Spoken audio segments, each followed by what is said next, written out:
Alam niyo mga kapatid, sa Matthew chapter 7 verse 21 at sa mga sumusunod, makikita natin dito na maraming na-reject sa langit. Makikita natin doon, maaaring yung iba ay mga nangaral ng ebanghelyo, nagpalayas ng demonyo, gumawa ng kababalaghan sa kanyang pangalan. Pero bakit na-reject sa langit? Alam niyo, sabi doon sa aklat ng Mateo, di lahat ng tumatawag sa aking Panginoon, Panginoon ay papasok sa kaharian ng langit, kundi yaon lamang gumaganap ng kalooban ng aking Ama na nasa langit. So, maaaring bakit na-reject yung iba? Mga ministers of God ay mga man of God, bakit na-reject sa langit? So, naalala ko yung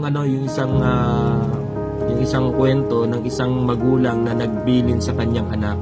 Ang sabi niya doon sa kanyang anak, "Anak, aalis muna kami. Ikaw ay magsaing ha. At sa pagbabalik namin, tayo ay maghahapunan na." So ngayon yung bata na yung anak na inutusan, pag alis ng magulang, siya ay naglikpit ng pinggan. Pagkatapos niya maglikpit ng pinggan, siya ay nag-igib. At pagkatapos mag-igib, siya ay naglinis ng buong bahay. At maghapon na siya ay gumawa sa bahay. At nung hapon na, dumating na yung nanay. Sabi na, "Anak, nasan ka na?" So ngayon, dahil ang anak napagod sa buong maghapon. Pero isang bagay ang hindi nagawa ng bata, yung iniutos ng nanay. Sabi nga ng nanay, "Anak, nakapagsaing ka na ba?"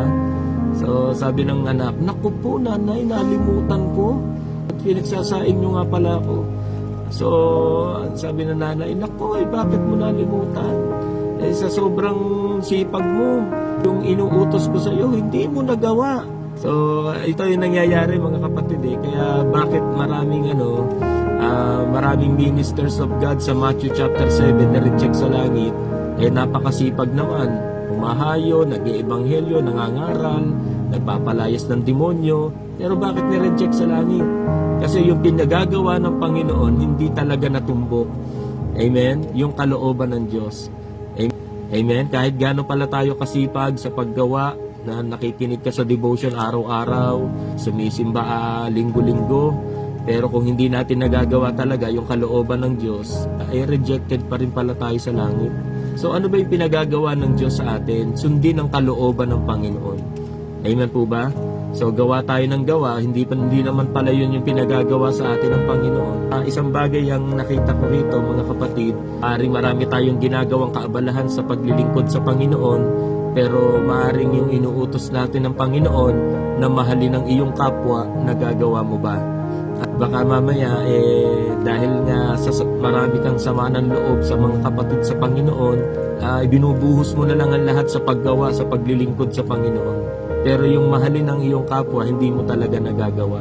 So ibig sabihin, meron ka pa rin bagay na hindi nagawa sa kalooban ng Panginoon, yung ibigin ng kapwa.